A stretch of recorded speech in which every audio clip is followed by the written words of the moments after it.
Heavenly Father, we just come. Thank you so much for your blessings. Thank you for Sabbath. Thank you for this time to come apart from all our worries and concerns of our daily lives and just rest and trust in you and your provision. We pray for your spirit to be upon us today. Open our minds and hearts to what you have for us to learn. Dear Lord, help us as we learn more and more about your healing methods. Give us the strength to walk in obedience to your laws. We pray for your healing touch on each and every one of us. Bring us ever closer to you in Jesus' name. Amen.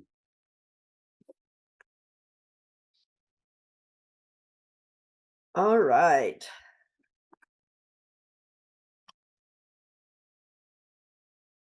So today we are going to be talking about the endocrine system. This is my disclaimer to remind you, I am not a medical doctor. I am sharing information based upon almost 40 years of study and personal experience. Is to provide you with knowledge so that you can work with your own personal care provider and be a better advocate for your own health and that of your family. This is one of my favorite verses regarding health. Beloved, I wish above all things that thou mayst prosper and be in health, even as thy soul prospers. Did you know? I find it very interesting that sometimes when the word health is the word translated for health in the Bible, if you look at the original word, it means salvation. Not all the time, of course, but some uses of the word health actually means salvation. I found that very interesting. Quote from one of my favorite authors: disease is an effort of nature to free the system from conditions that result from a violation of the laws of health. In case of sickness, the cause should be ascertained. What's the underlying issue? Unhealthful conditions should be changed, wrong habits corrected. Then nature is to be assisted in her efforts to expel impurities, detox, and reestablish right conditions in the system.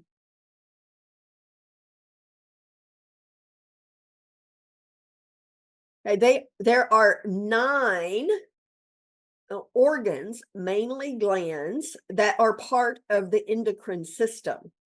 Their purpose is to create and release hormones for various body functions. These chemical signals tell your body what to do and when. They are essential for life and health. We have more than 50 different hormones that directly or indirectly affect all aspects of our life. Examples: metabolism, homeostasis. Homeostasis is to keep the body in balance, such as your blood pressure, your blood sugar, your fluid, your water levels, and your electrolyte balance and body temperature. Growth and development, sexual function, reproduction, your mood, and your sleep-wake cycle. These are all determined by your endocrine system. Disorders of the endocrine system is the 3rd leading cause of death in the world.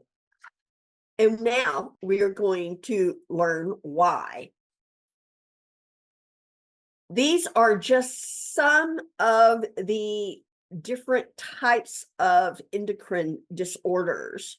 As you look at this list, you can see how it can be the 3rd leading cause of death. There are hundreds of conditions relating to issues with your endocrine systems. Hormonal imbalances make up a significant number of endocrine diseases. This is typically means that there's too much or not enough of one or more hormones.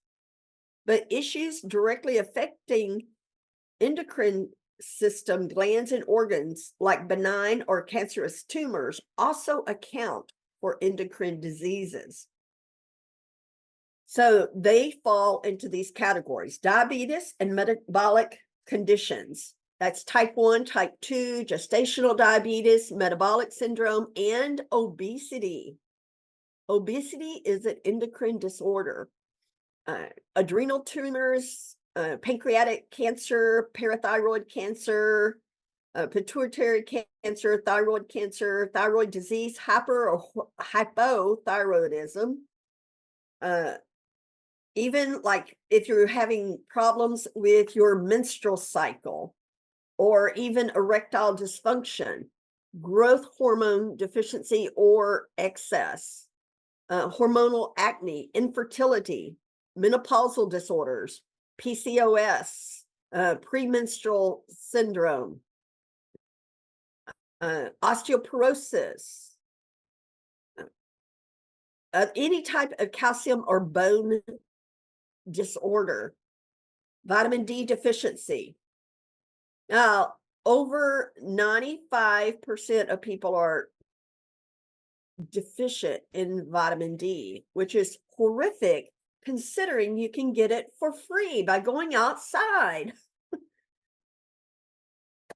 without sunscreen on.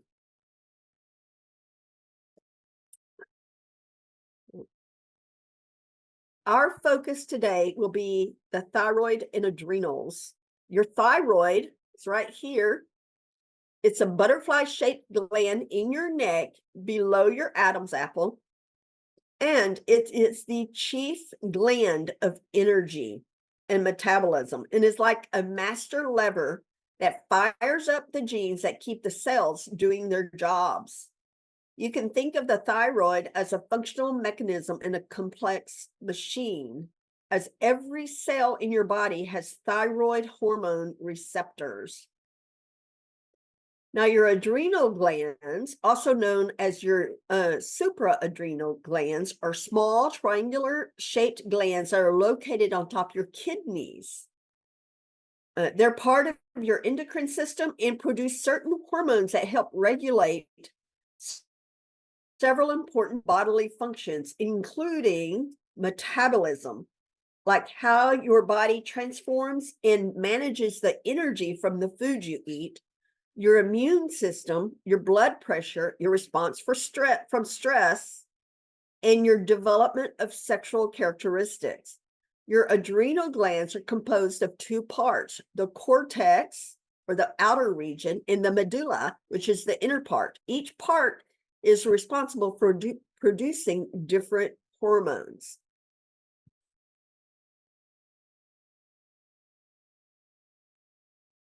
Stress and your adrenals play a huge part in your thyroid health. When I work with a client and they tell me they are on thyroid medication or they've been diagnosed with some sort of thyroid issue, I immediately know that their adrenals are in trouble, because it's your adrenals that are hit first before your thyroid is affected. To heal the thyroid, you must address the adrenals. Now, after I talk about the thyroid, I will be sharing about an adrenal cocktail that will help in healing the adrenals. You probably know that your adrenal glands are responsible for producing adrenaline and managing your fight or flight response. As part of your endocrine system, they also produce hormones that impact major metabolic processes, just like your thyroid does. So the hormones produced by your adrenal glands help regulate your blood pressure, your electrolyte balance, your blood sugar, your immune response, your digestion, and more. When you experience stress, it doesn't matter whether it's emotional, mental, or physical, your hypothalamus sends a signal to your pituitary gland. Your pituitary gland signals your adrenal glands to produce and release a series of stress hormones, including cortisol. Once a stressor triggers this cascade of hormones, cortisol and your other stress hormones redirect your body's normal functions to essentially ignore anything that is not necessary for overcoming the stressor in front of you. I want you to think about that for a minute. In today's world, many people live in a constant state of stress. And so when we are stressed, this is an ongoing cycle. And this is how, when you're constantly stressed, it ends up affecting your thyroid.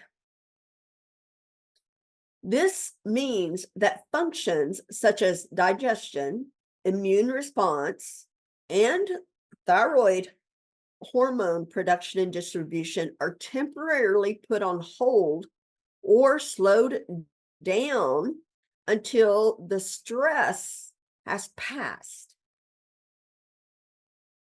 Now, ideally, the stress passes quickly and your body returns to normal and everything runs smoothly once more. Unfortunately, due to our lifestyles, many of us experience chronic stress, either because our stress does not end quickly or it is quickly followed by another stressor. This state of chronic stress puts your adrenals on overdrive for extended periods of time, continually flooding your body with cortisol until your adrenals can no longer keep up with the constant demands for more and more stress hormones, leaving you with adrenal fatigue. This flooding and eventually plummeting of stress hormones has many negative effects on the thyroid.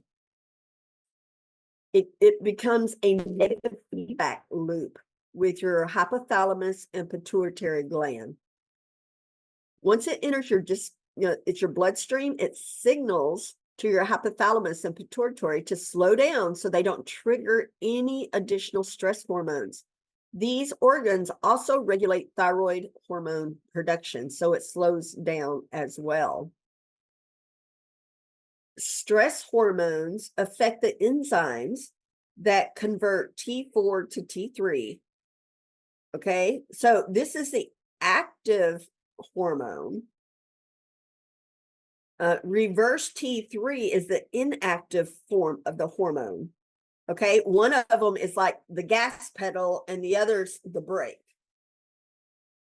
When stress is high, we convert more of our T3 into RT3 rather than FT3. So we're pushing on the gas rather than on the brake. So we're putting the brake on everything except our adrenals, pushing out more of that cortisol.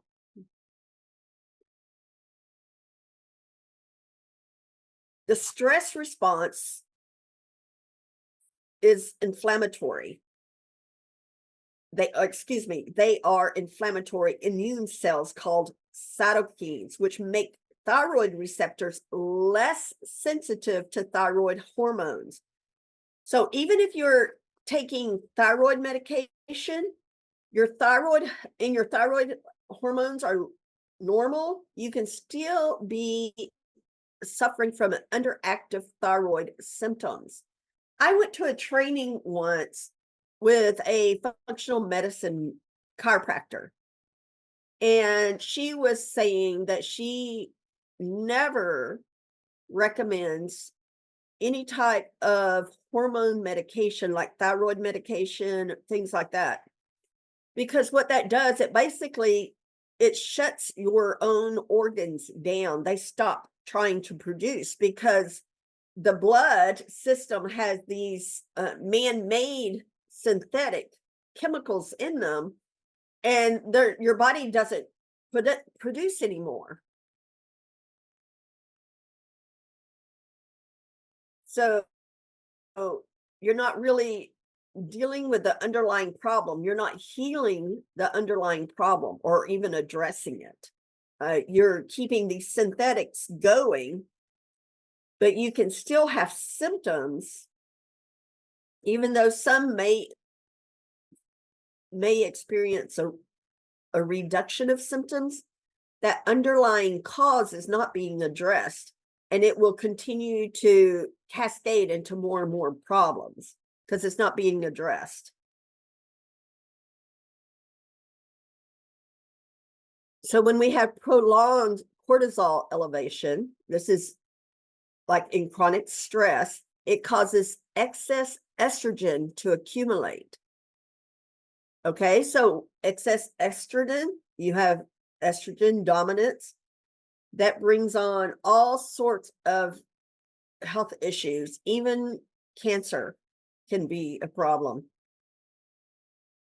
This excess estrogen increases the level of thyroid binding globulin, which is the protein that allows your thyroid hormones to travel through your bloodstream.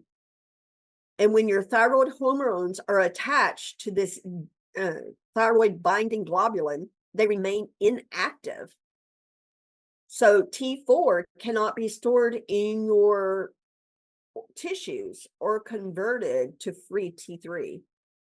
While your body is in stress mode, your immune system is suppressed, partially so that your body can focus on overcoming the emergency in front of you, your stressor, and partially because stress causes inflammation. Your immune system slows down to prevent a state of chronic inflammation.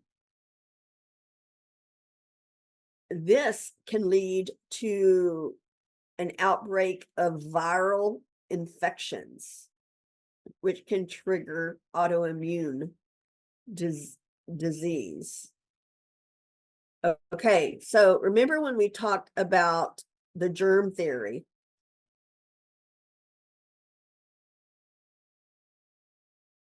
When you have sick cells, stressed cells, it activates that metamorphosis from the good microbes, and it changes form, just like Pac-Man, to eat the sick cells. And then you have this explosion of that viral activation.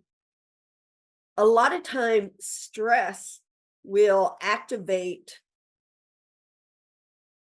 like, okay, we've talked about Lyme disease. Stress, Lyme spirochetes can remain in your body for years. And then you can experience a huge life stressor, and it will trigger an escalade of symptoms. So thinking of stress and its effect on adrenals and thyroid, this gives us sufficient reason why we need to heed God's counsel not to worry. We are told in the Bible many, many times, don't worry, don't be anxious, trust in God. So I'm not going to even touch on the topic of the negative effect on stress or worry and fear on the frontal lobe. That's bad. So some of the symptoms of an underactive thyroid, fatigue is the most common, lethargy. You feel tired and exhausted, like you can't get enough sleep, and you want to take daytime naps.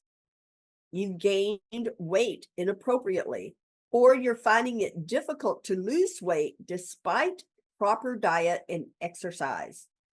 Difficulty in losing weight despite rigid adherence to a low-grain diet seems to be a common finding, especially in women. Maybe you feel depressed or sad. And And this is, as an aside note, there's people who can have anxiety and depression, and they'll go to a psychiatrist and be put on psychotropic medications. Not one time will they test for thyroid function. Not once. They don't look at the underlying cause. They just give a medication to knock down the symptom. Maybe you have impaired memory. That is another symptom of an underactive thyroid. Sensitivity to cold, being chilly in rooms when the temperature is normal and other people are not. Okay, constipation. Difficulty for a person to sweat, and the perspiration may be decreased or even absent during extreme activity or hot weather. Have you known people who don't get sweaty, even no matter how hot it is? Your skin can become dry, cold, rough, and scaly, can lose hair, even like in the outer part of your eyebrows. When I was having, because I've had thyroid issues before, they're my thyroid's fine now, but the outer edge of my brows, all that hair had come out. But as I healed, it grew back in. Nails breaking and splitting or being brittle. Overactive thyroid. Your heart pounding in your chest. Nervousness. Hot and sweaty. Rapid weight loss. Having a tremor in your hands or clammy skin.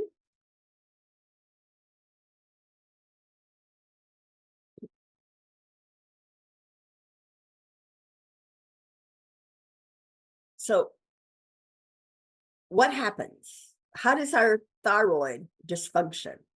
Well, number one, chronic stress. Chronic stress.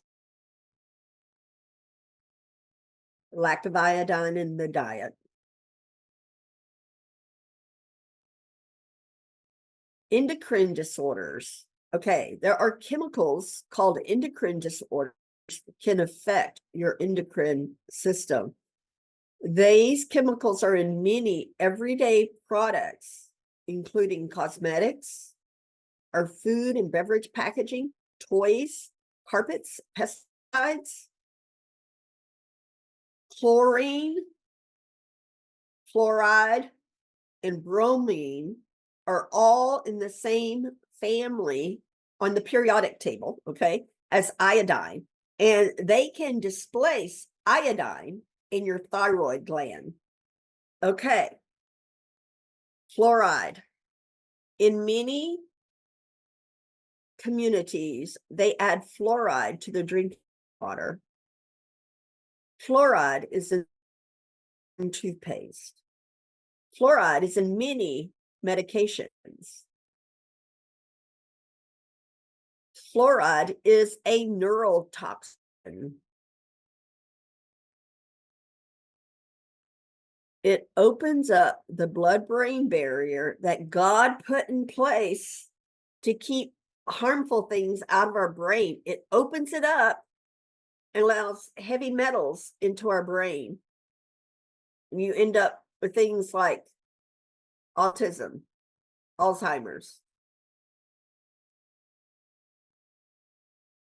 Bromine, you know what bromine is in? Our bread. In fact, they used to use iodine in bread, but bromine made it softer and it kept it from going bad so fast. Now, soy products.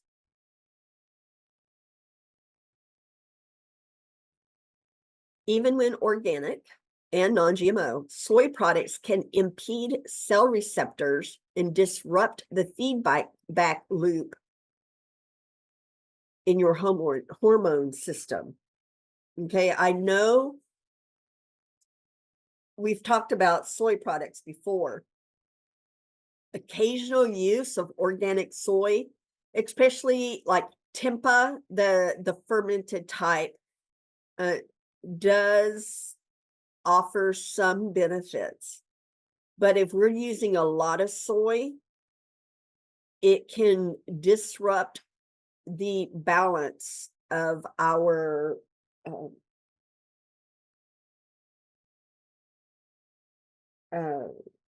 hormones.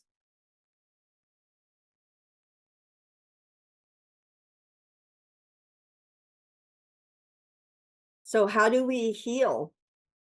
Okay, reduce the stress. Okay, pray, pray, pray. Infrared sauna, hot baths, journaling, finding something that you love to enjoy.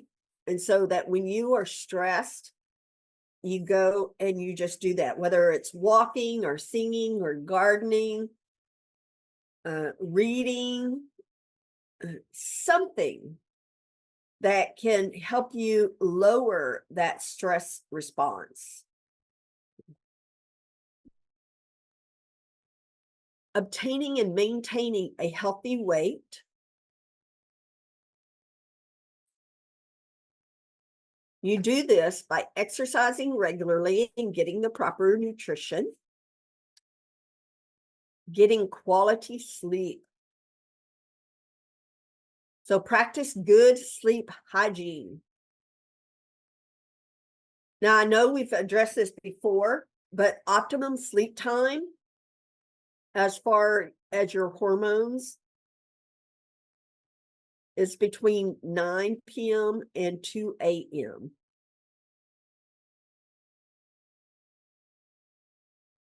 And I have to tell you that I recently purchased a grounding sheet, and it covers about a little less than half of my bed. And I bought an extra long one so I could spread it over, and it would be long enough to tuck in and it wouldn't come untucked during the night. And I just started sleeping on it this week. I just received it, I think Monday. I cannot tell you how much the quality of my sleep has improved using that grounding sheet. It's amazing. You have to make sure that it touches the skin. So I've changed my sleepwear so that more of my skin is touching that sheet. But it has definitely made a huge difference in a short amount of time.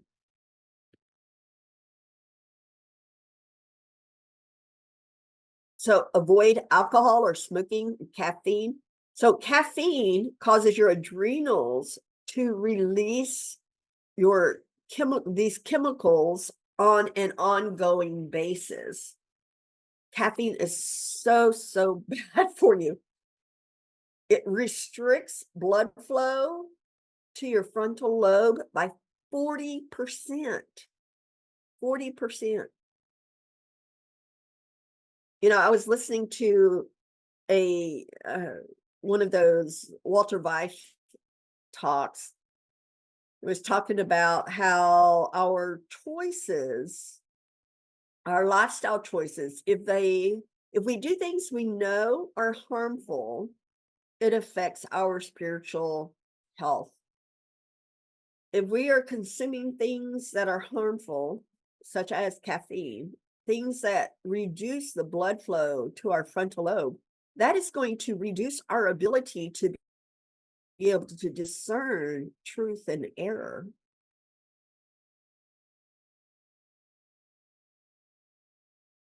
hot and cold to the thyroid area. So what you do, this is a type of water treatment, okay? So you take hot and you wrap as hot as you can stand it. You're going to wrap it around your throat, 3 minutes hot, 30 seconds cold. So that's 30 seconds of ice water. And you do 3 rotations. So hot, cold, hot, cold, hot, cold, 2 times a day. 3 minutes hot, 30 seconds cold, 3 rotations, 2 times a day. And of course, castor oil wraps to the throat. Castor oil is like the most amazing, amazing thing.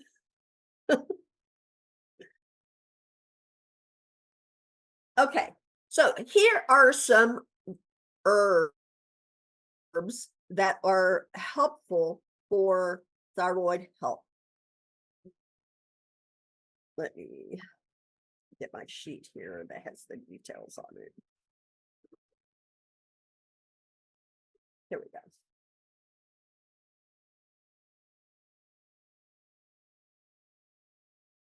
Now, not all of these are on the slide, such as flaxseed.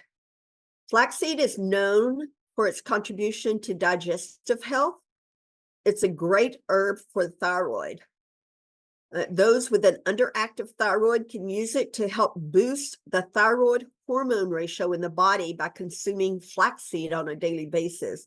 1 tablespoon a day is enough to reap the benefits. Licorice.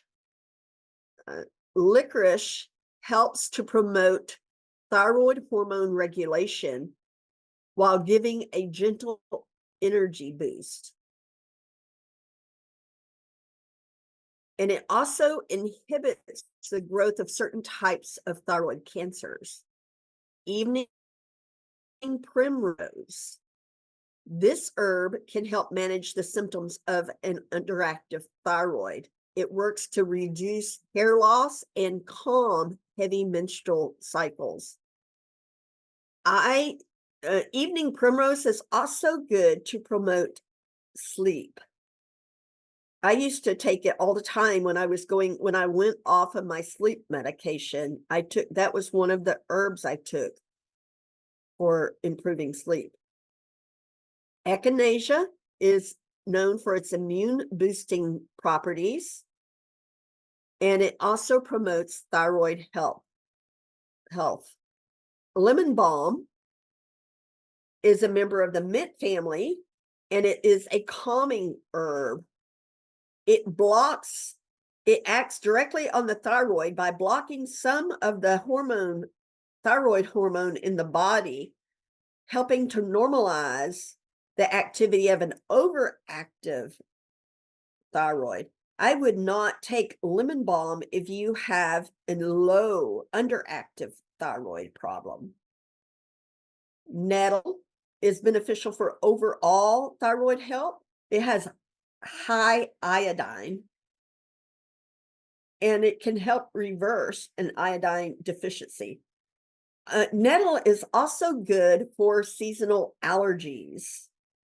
When you have reactions to the pollen in the air, I drink nettle tea almost daily during the spring and fall because of my reactions to the pollen and stuff in the air. Ginger promotes thyroid health. It is rich in zinc, magnesium, and potassium, which are nutrients that we need for optimum thyroid. Ashwagandha is another adaptogenic herb.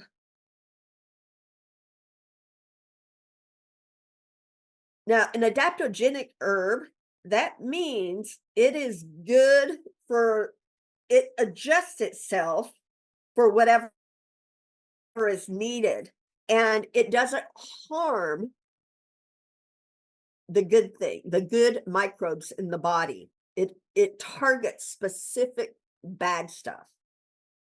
Okay. This herb helps the body to cope with stress, and it's also beneficial for the immune system. It is anti-inflammatory, and it's often used as a tonic for children. Siberian ginseng, it can improve an underactive thyroid, and it also helps with the fatigue. It's a gentle stimulant to boost energy without a crash later on, which is what caffeine does.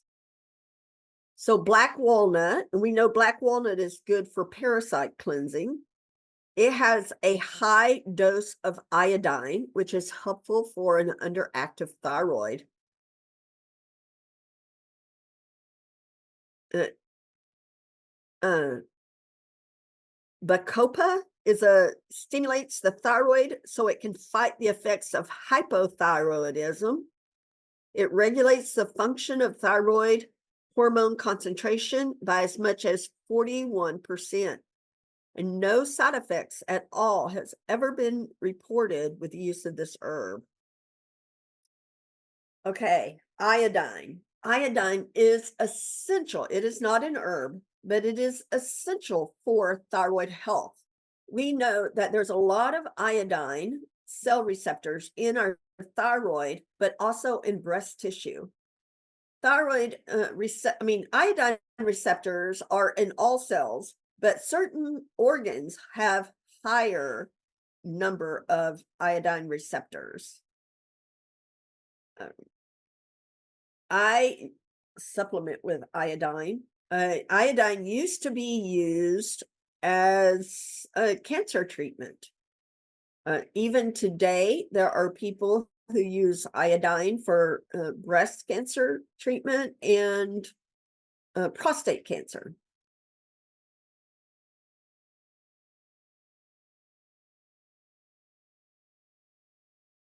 Barbara O'Neill recommends taking and putting iodine on the skin about the size of a quarter on a daily basis.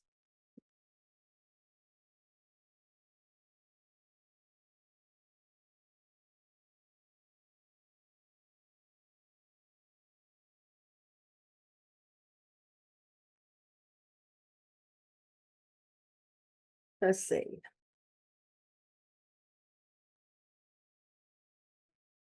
So for diet,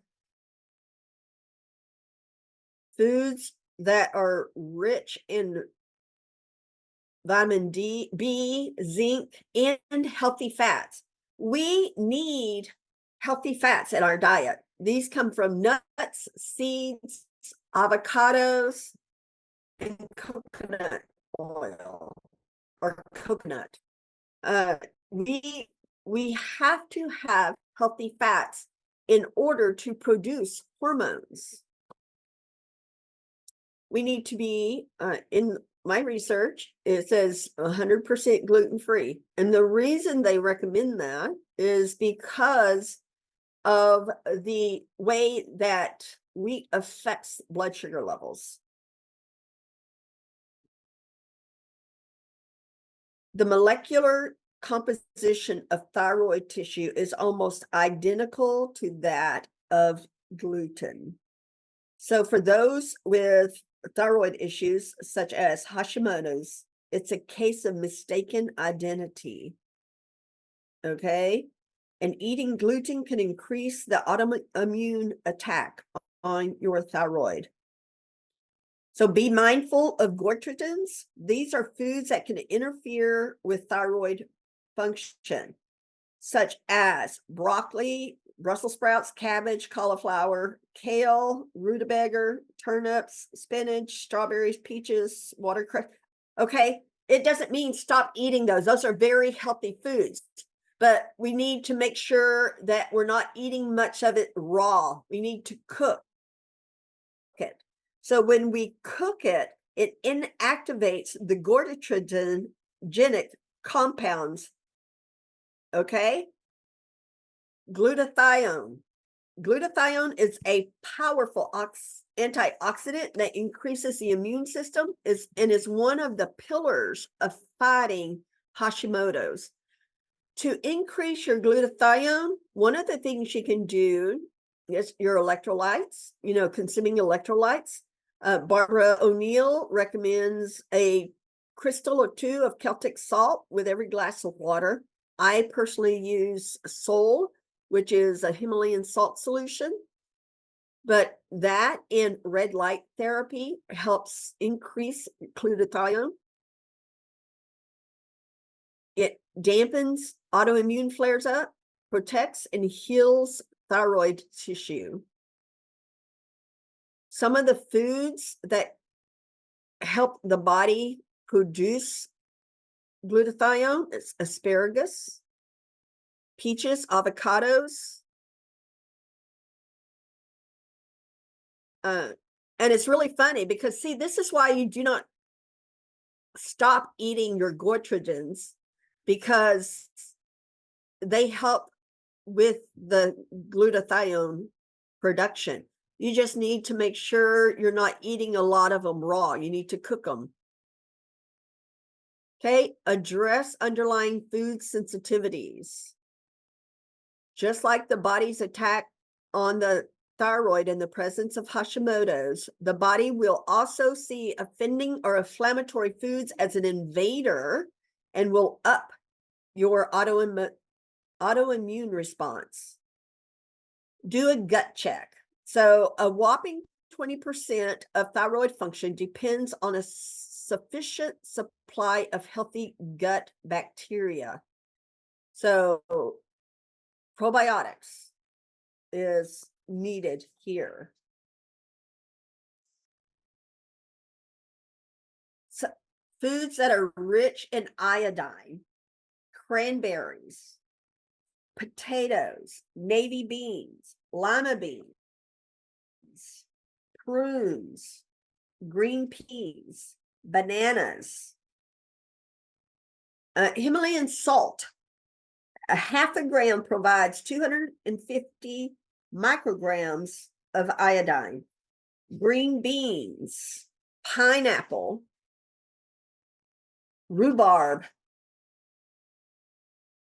All right. Okay. I am going to close that right now so that y'all can see these recipes. Adrenal cocktails. As I said earlier, to heal the thyroid, it is essential that you begin addressing the adrenals. For myself, I use Sol, which is a Himalayan salt solution, for my electrolytes. I do believe I have shared the recipe before. I take a quart of water and I put about 1.5 tablespoons of Himalayan salt in it. I stir it up really, really well, not using any metal, and allow it to set. And then I use a tablespoon or two in my morning water. If I am outside working in the garden a lot and I'm sweating, I will add a tablespoon of my Sol to a glass of water if I've been sweating a lot, to replace those electrolytes. And vitamin C. I use vitamin C every day. So these are a couple of adrenal cocktail recipes. So you choose a form of vitamin C, a form of potassium. I personally use aloe vera juice and coconut water almost every day. Some people for potassium or use cream of tartar. A form of salt, such as Celtic salt or Himalayan salt. And then you can add other things if you wish.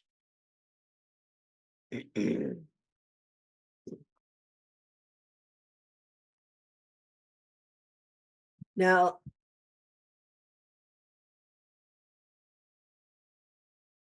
questions. So we are going to stop.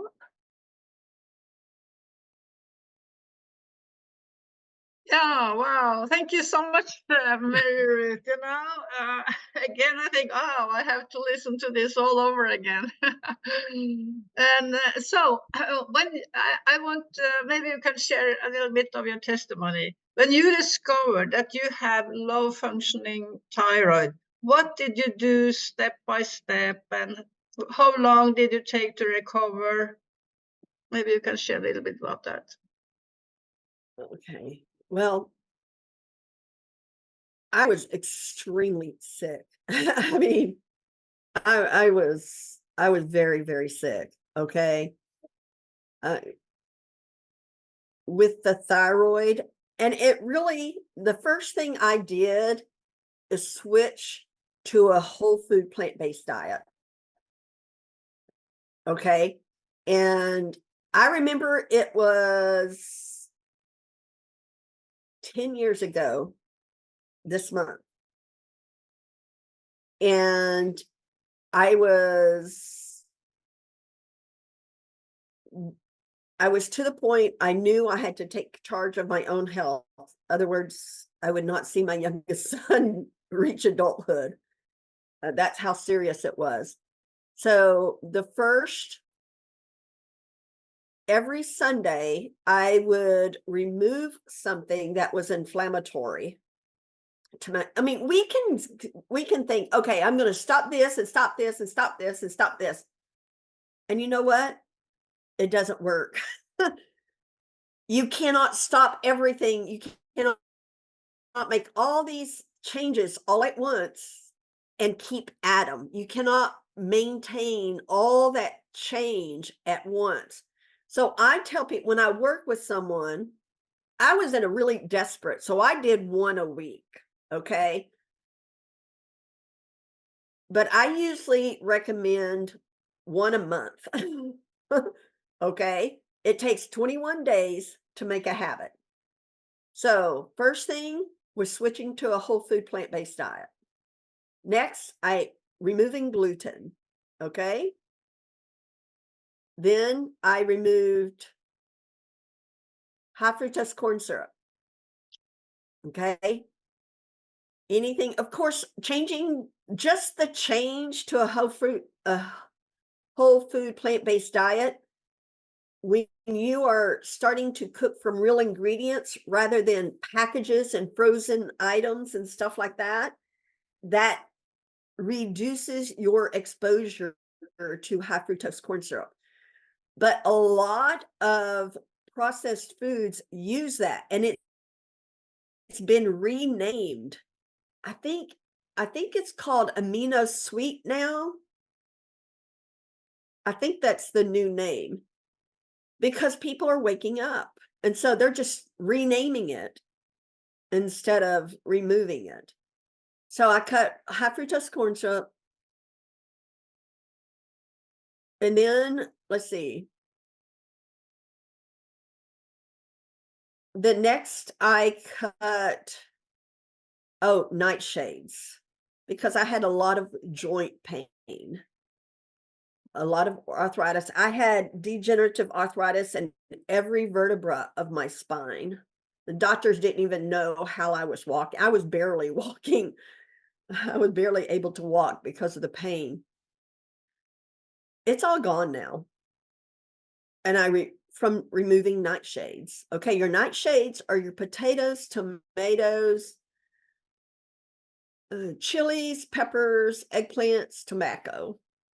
Okay. Now I can eat small amounts of fresh tomato, like a small slice. But peppers don't bother me, but potatoes in any form, I it'll put me in pain for a week. Okay. Sweet potatoes are not nightshades, just like russet potatoes and all those others. And it is a chemical in them. And this is the reason for many to have arthritis pain because it causes joint inflammation. I was working with a friend of mine. She has really, really bad joint. And I said, well, you could try removing nightshades. And she just gives me a look. And after a couple of weeks, she says, okay, I'm going to do it. And she did it. And she was like, wow. And then she thought she would test it. And so she ate something with tomato sauce in it and had a huge flare up in joint pain. She said, "You were right, you're right." So that's so it was gluten, dairy, nightshades, high fructose corn syrup. That removed a lot of my reactions. And then I started reacting to soy and corn. Uh, I would break out in a rash. And so I removed those too. After a while, my body had time to heal. So I can eat organic soy as long as I do so like on seldom. If I have like if I had I don't cook soy now myself, but if I'm at a potluck or something, and I may eat a little bit. But if I had soy, this is in the past, if I had it one day and I ate it the next day, the first day I wouldn't have a reaction. The second day I would break out in a rash. So this is called a rotation diet. When there are some foods that you can eat okay the first time, but maybe if you eat them again the next day, it causes a reaction. So you can eat them on a rotation basis. So in a 24-hour period, you eat as much as you want in a 24-hour period, and then do not eat it again for 4 days. And that reduces the inflammatory response, the antihistamine response of your body to certain foods, if you were sensitive to certain foods. So if someone brings gluten-free chips, they're corn chips, but they're not organic. Okay. They bring them to my home when I'm having a social get together. I'll eat them, but I won't eat them again. It's not like I eat them 2 days in a row or something like that. Since they're gluten-free, but they're not organic, I no longer react like I used to. If I ate any type of corn or any type of soy that was not organic, I would get this, my face within like 20 minutes would turn bright beet red. And I would get hives all over my upper body. But I'm very, very careful about feeding my gut healthy bacteria. I take probiotics regularly, and I am very careful to limit my exposure to things that could cause a flare. So after things like that, really that food journal, I think I shared with you the food journal. Did I share my food journal in one of my early presentations? I think I did. Anyways, uh, a food journal, if you keep track of everything that you're eating and drinking and your symptoms like headache, bloating, froggy cough, like runny nose, bloating, flatulence, anything like that, sore joints, anger, it can help you track the underlying cause. So if you're writing it down and charting it, it helps you figure out what you're reacting to.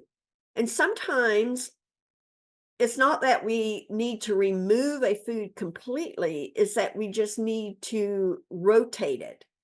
Do it every no closer than 4 days. Uh, so 18 months, the only thing I did was the diet. I did not add any supplements or anything. After 18 months, I started supplementing with vitamin C, garlic, and vitamin D.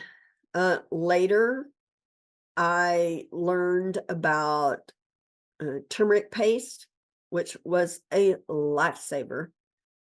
And then when I was, let me see, I know I mentioned it, God gave me this health protocol for my Lyme disease. And I started following that and I started getting better. Just, I mean, really, really, really significant improvements in a very, very short amount of time. And then I added probiotics, probably about a year later. And that is when I really reached such an improved level of health. I'm in better health now than I have ever been since early childhood. Amen. And I take no prescription medications. And I used to have to carry an EpiPen because I had life-threatening reactions to so many things around me. I couldn't go to a store without having a huge histamine reaction because of the chemicals in the store. And now, unless I go into a detergent aisle or something, I may have a mild reaction in the detergent aisle, but now I have no reaction whatsoever. I just, you know, if people wear perfume, cleaning products, sometimes will give me a headache. If I go into right after they've cleaned a room or something, sometimes I'll get a headache. But used to, I could walk into Walmart in 5 minutes, not be able to walk without assistance because of the chemical load was so bad. So I continue to improve. God continues to heal. Uh, I mean, in amazing ways. I'm just, uh, Amen. I used to be, I used to be extremely motion sensitive and I would get car sick. And in August, I rode the train to New Hampshire to see my youngest son, and I experienced no car sickness, no motion sickness at all. It's amazing. So, Wow. uh, Yeah, it's so amazing that many of the things which God actually has created for us to eat, we react on. And because I have this thyroid problem myself, I have been trying to look at it from different points. And I have now the Lord has been showing me, I don't remember his name right now, but he had to remove his thyroid because of cancer in his thyroid. And now he's very much into lymph, to get the lymph going. And okay. now I start to understand, that whatever problem, you have to get that lymph going, and we don't know about it. And I'm going to talk about every person about it, and you can so easily, after what he's saying, he starts here on this, I don't know what to call this one, but just do this 10 times, clap a little bit 10 times, do this every morning. And on the other side, then you go behind here, up and down 10 times, nap a little bit. Then you go on the arm because you have these big clusters of lymph nodes Yeah, here. that's right. Yeah, 10 Mhm. times, and then you go to the stomach, up and down 10 times, then to, I don't know what to call this area. The groin, Yeah, 10 groin times, area. right. Mhm, And then behind your knees, and mhm. then you go up and down a little bit. Just doing that every morning, it will change your life. Because Yes. we are sitting, we are pushing down our circulation in the lymphatic system. And when we have this problem, we all have them because we are all sitting too much and so on, then the lymph has so much poison they don't manage to circulate the hormones, for instance. So the thyroid problem can actually be because you have a low lymph circulation, and it doesn't manage to absorb nutrients, and then it actually runs together with the bloodstream, so then you get too little oxygen to the cells. I mean, the lymphatic system. I mean, I have But never but understood, the importance of the lymphatic system before.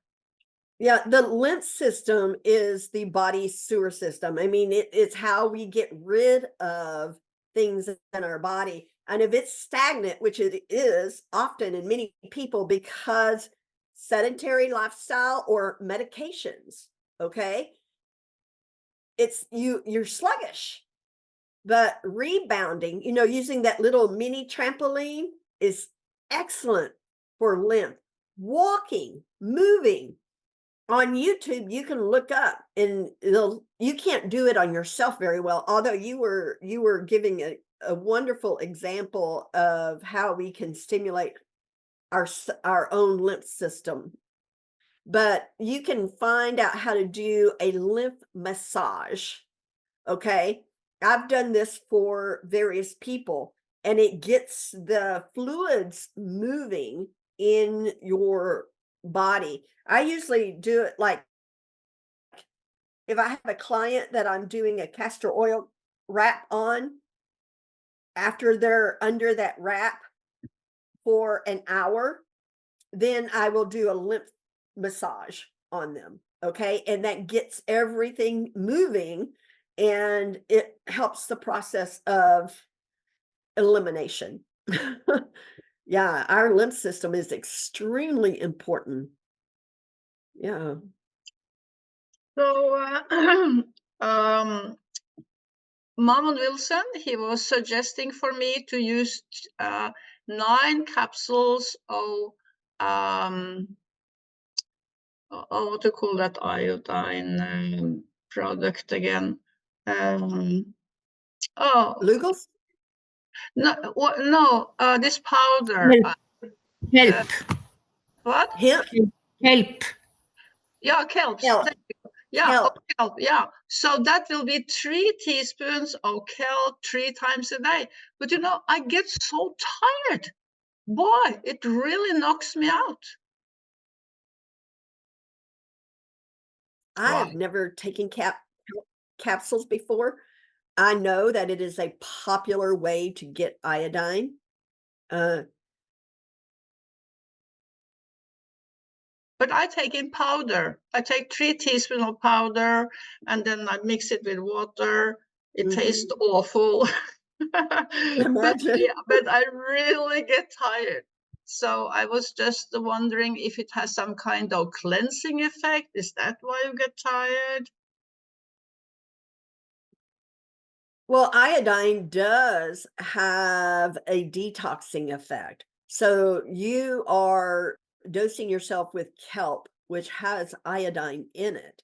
So yeah, I mean, that makes sense. It could have, i- uh, if you take it at night, that's pretty nice because it helps you go to sleep. Yeah, maybe I have to take it at night. Yeah. But I mean, are you tired when you wake up?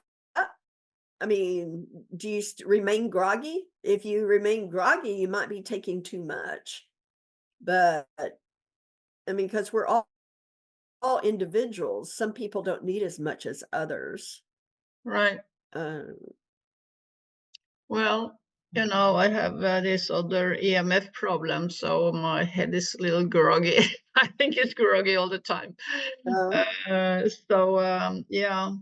So back to the soy products, it's very interesting with the soy products because people are very divided in how to think about soy products. I know that Barbara O'Neill, she talks about soy products that are, of course, organic, not products, but the beans, not all these substitutes, but the beans, because that estrogen will actually go on the estrogen receptors instead of the estrogen from plastics.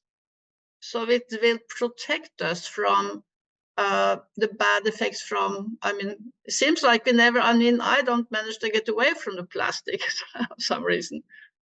well, that's a good point because she talks about the food itself in organic form. It's a whole different picture than when you're looking at all the soy products, the processed products that have chemicals in it, that have a lot of salt in it, these analog meats and stuff that people will eat instead of regular meat. They're not healthy for you. On an occasional basis, maybe they're not too bad. When I was at my sister's and she would ever all the family would come over and there'd be a big cook grill, grilling hamburgers and all that. She had this little thing that she put over the grill and put my veggie patty on it. Now I wasn't eating soy burgers or anything like that. It was a whole food type of patty, but some people will do the veggie burgers and all that are soy based on a grill and or for special occasions. Usually tell the people I work with, tell them, if we focus like 80% of the time, we're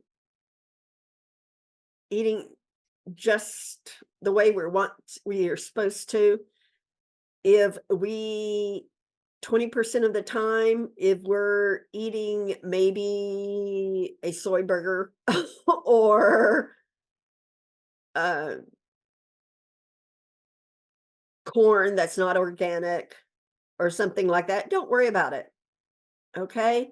Stressing over it It's is worse. going to cause more harm.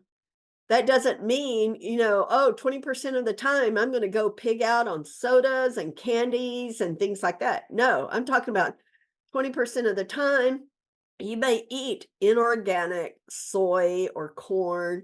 You may eat a processed analog meat or something like that.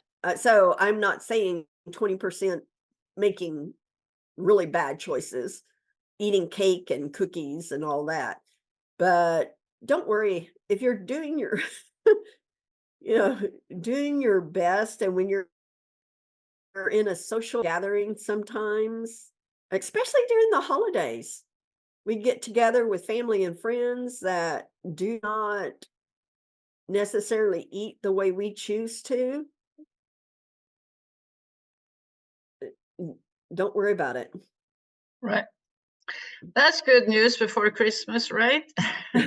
So tell me, since you are not using gluten, and you are saying that, you have for you at least, it's better to circulate what you are eating. If you are making a waffle dough with, for instance, soybeans, you can, it's difficult to just eat that waffle dough, use that waffle dough just 3 times a week because it will get destroyed.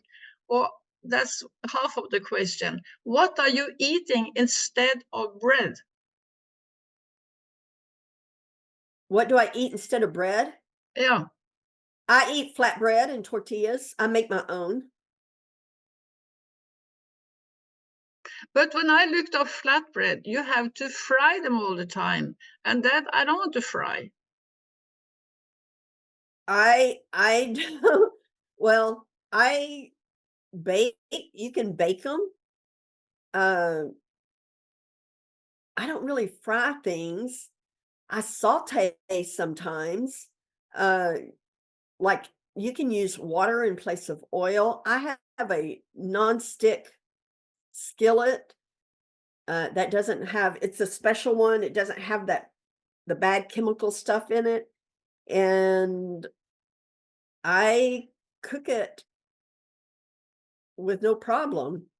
Uh, but that's what I do. I use flatbread or tortillas, which I make myself. I make crackers, flaxseed chia crackers. Uh, and this week, I learned how to use my air fryer to make biscuits. I make biscuits, drop biscuits out of gluten-free flour, and I use parchment paper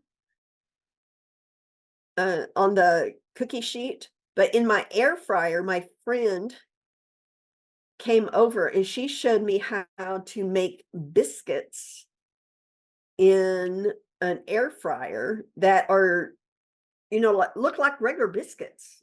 And they were delicious. And they were made from, let's see, what did we use? We used garbanzo flour. So what do you think about, Mary, to make a little film? Someone could film you when you do these things so we can see how you do it. Okay, I have actually done that for some things, like when I make colloidal silver. I've had some training for Zadok's in his group. I've done training sessions, and I set up the cameras in the kitchen and just moved around. So I mean, I've done that before. Yeah, I I have think done that would be a great help. Yeah, it's I mean, even to be people have asked me that many times. Can you make a recording video? And it's just the time, having the time to do that on Right, top of everything else. It's hard. right. But Yeah. like, I have one demonstration video on making colloidal silver, and probably Zadok on their website, they probably have the one I did for his group. I did several. I think I did how to make liposomal C. I've done one on colloidal silver and like making your own toothpaste and things like that. So maybe you can send me those links and then I can forward it to my people here. Yeah, I'll try to do that. Let me make myself a note. I've got a piece of paper here. Then I wonder about this grounding sheet which you are staying on. You know, I have this little grounding which I sit here and now, but because I'm thinking if you put it in the bed, you have to clean it quite often. And then the silver threads, I don't know if all of them are with silver threads. I know at least the one I have seen, and then it will, destroy somehow the silver threads. I don't know how long before it will get destroyed, but how are you coping with washing it, and how long does it keep? Because they're quite expensive, right? I just got mine, so I'll be washing mine the first time. But in the packet, I got the directions. You're supposed to like do delicate, uh, which I do most of my clothes on delicate anyway. You're supposed to wash it on delicate with small amount of laundry soap, and then you're not supposed to dry it. You're supposed to like hang it to dry. So this does have silver in it. I know I use Norwex products, which are uh, a series of like hand towels and washcloths that have silver woven through it. So all you need is water in order to clean without anything else. And it, removes bacteria. Videos. Mhm.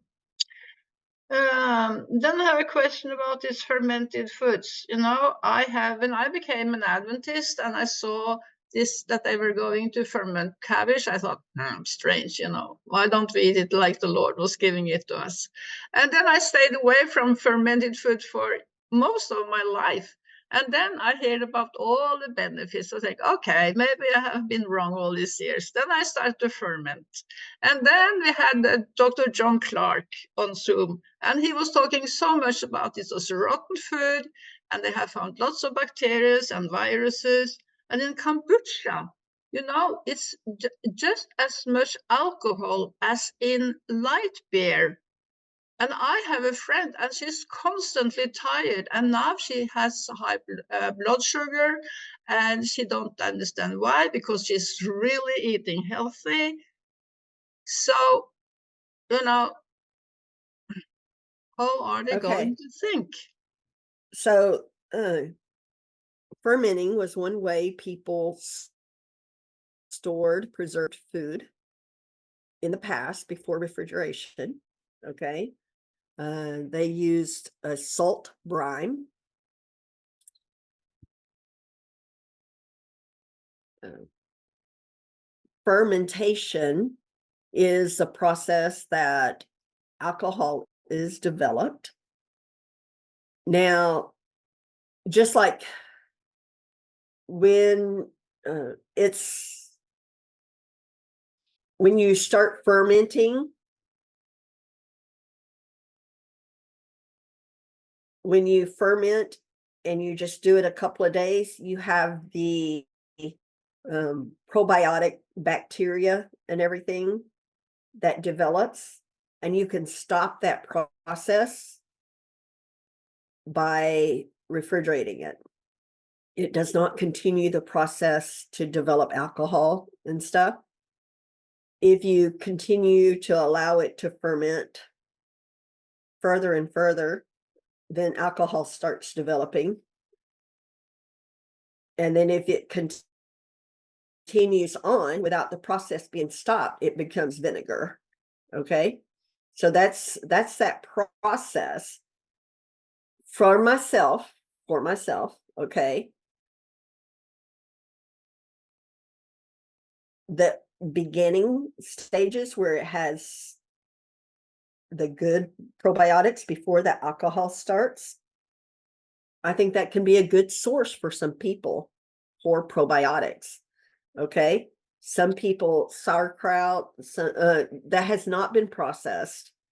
A lot of people do that. They preserve food by fermentation, but you have to stop the process of fermentation in some form or fashion, usually by refrigerating. If you turn around and can it, then that's going to kill all the probiotics, all the healthy stuff in there when you can it, because it doesn't live in that high heat. So when you buy a fermented shelf-stable product, you're not buying anything that's healthy. Right, It's not any different than anything else. It is, there's a lot of different views out there on just about everything. right, And for myself, that the Using Foods group that you join, I share a lot of information. I don't agree with everything. That's why I tell people I'm sharing for a resource and not as an endorsement. Okay. Because I want people to have information so they can make the decision themselves. Okay. Um, I like occasionally to drink kombucha. I don't do it often, and I have tried to make my own and then forgot about it and started to drink it, and I smelt it and I was like, oops, nope. And I poured the whole thing out because it had been fermenting had gone too far. I was just learning, and it was very warm. And so that fermenting process was really, really fast. Ellen White talks about fermenting and the link with alcohol. Okay. And again, that goes back, no refrigeration. And you continue the process. And that's why she talks about vinegar being bad, because it's that fermenting process that's gone too far. Okay. So, when I learned about vinegar and how it's made, that's when I stopped using it. Now, she also says that apple cider vinegar can be used as medicinal, just like baking soda. She tells you not to use it, but in certain health situations, she does recommend the use of baking soda. She tells people to avoid milk and dairy, but then in certain circumstances, she told people a little milk or even ice cream will be, because it depended upon the situation. If I was someone that needed to reestablish healthy gut bacteria in my stomach, and I could not afford to buy a good whole food based product like I do right now, okay? I buy a product. But if I couldn't afford that, I would go and either ferment some vegetables or make my own non-dairy yogurt. I would buy sauerkraut that's in the dairy section that hadn't been canned or treated to heat, because that would be one way to introduce that healthy bacteria into my gut. Okay. If I could not afford the product that I use now and could not make my own, that's what I would do. I would want some way to be able to get that healthy bacteria introduced back into my gut, especially if you have taken antibiotics. Barbara O'Neill says you could probably survive 2 doses, but if you've had more than that, then you need to take active steps to reestablish healthy bacteria in your gut. So, Okay, so you're saying if we should ferment foods, just let it stay out for 2-3 days, then put it in the refrigerator, and that it should be okay. mhm, Okay. yeah. But it's a paradox. Before they had refrigerating, how could they didn't have any way to store it? Because they didn't have refrigerators. So it had to be out, right? Well, that's the thing. I mean, yeah. I mean, that's how they processed, that's how they stored food. It was either by fermenting or dehydrating, or they kept it in a root cellar or canned it. That was the only way to preserve food. Right. Smoking it, you can, that's how they, for meat in the past, they smoked it or they soaked it in salt, made a brine, which is basically, and that would cause bacteria to grow. Right. I thought it was interesting how you were sharing how you were using this Himalayan salt. You take 1/4 cup of water and 1.5 tablespoon Oh, of no, 1 quart, a quart, 1 4 quart. cups, Okay, a 1 quart. quart, Yeah, okay. and then Because 1.5 tablespoons. Right. Because, you know, when Barbara O'Neill says she put a little bit of salting salt in every glass, I thought, boy, you just concentrate on the, I mean, it's too much, you know, to think about, to put that in every glass of water. So I think what you are sharing here, to make this salt mix and then take one, let me see, what did you were saying again? 1 tablespoon a day Mhm. and just share it, you know, during the, I think that sounded much easier. And I didn't know that's I knew it will increase the electrolytes, but I didn't know that it was increasing the glutathione. Diane, mhm. Yeah, very interesting.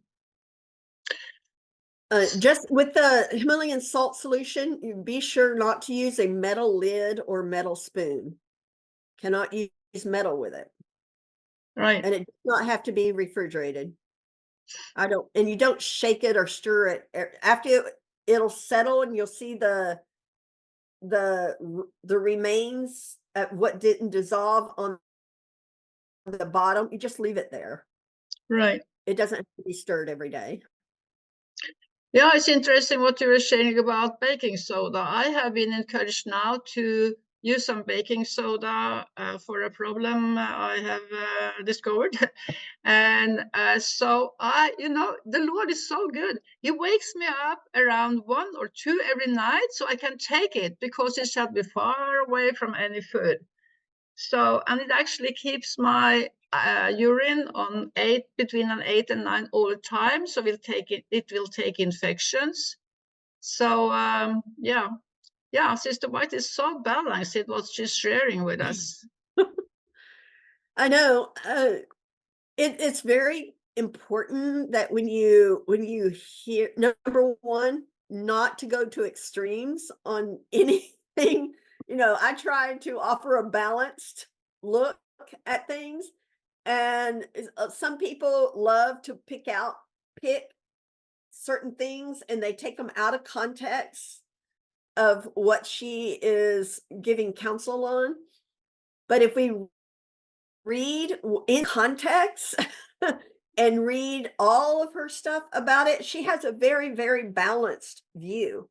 So even though there are some things we should not use on a regular basis, there are certain health conditions that do need to use that, you know, whether it's baking soda or apple cider vinegar, or even, you know, she talks about milk and ice cream for pregnant women. So,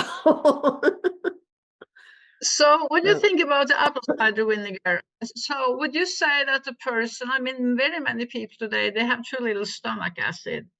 And I have heard suggestions that when you, to increase the stomach acid, you can use, I don't remember now if it's 1 tablespoon of apple cider vinegar before eating. I don't know if lemon juice would do the same.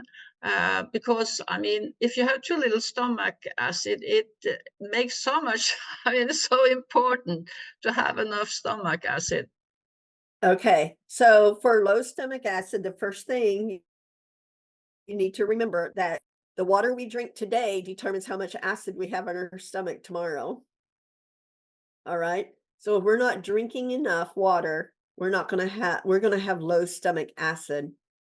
Number two, we need to make sure that we are chewing our food thoroughly, because that begins the process of our stomach. Our brain goes, okay, here's comes some food. Let's ramp up that stomach acid. Okay. Uh, see, water, chewing food. I just talked about this the other day. Just someone there was one more thing, and I was trying to think of what it was.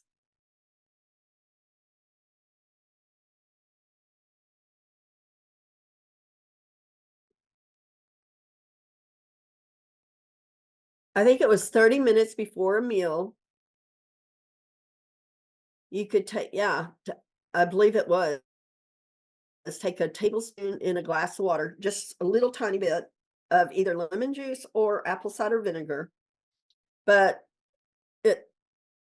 the main thing, the main two things, chewing food and drinking enough water. So we need to drink half of our body weight in ounces of water a day. So that's 50 ounces per 100 pounds. If you drink caffeine, you need to drink 2 glasses of water, additional glasses for every serving, every drink of caffeine that you consume. Caffeine is dehydrating. Same with alcohol. If you're sweating, you need more, along with electrolytes. So a lot of our health issues, chronic health issues, stem from dehydration and lack of air because we don't breathe proper oxygen into our bodies. I have to share with you, Maryruth, what last time you were talking to us about going outside, breathing enough. And I'm going that. The Lord reminds me several times a day, go outside, do these 10 breathings, and it feels good. So we are It learning. does. It makes I mean, I do it habitually now several times a day, but when I first started, I would have a timer to remind me to take those deep breaths Right, ever so often. right. I think a third thing to get more stomach acid, they were talking about take a little bit cayenne pepper, just a little Oh, water. yes, cayenne pepper. Uh-huh. Right. Well, probably I you are going to church soon. I can see that you're Yes, watching the time now, so yes, just a few minutes. I've got an alarm probably go off in just a few minutes. right, right. Well, So, I'm so happy that you're with us, and I know that everyone here are blessed, and I know that many more people will watch what you have been sharing with us. So, yeah, maybe you can have a closing prayer, and again, I say thank you so much. okay, let's pray. Dear Heavenly Father, thank you so much for the amazing way you've created our bodies that they will heal if we give them what they need. Please help us, Lord, as we continue to learn about your healing methods, to take them and practice them. Help us to walk in obedience to your health and moral laws, dear Lord. Strengthen us, bring us ever closer to you. Continue your work in us to fit us for heaven. In Jesus' precious name, amen.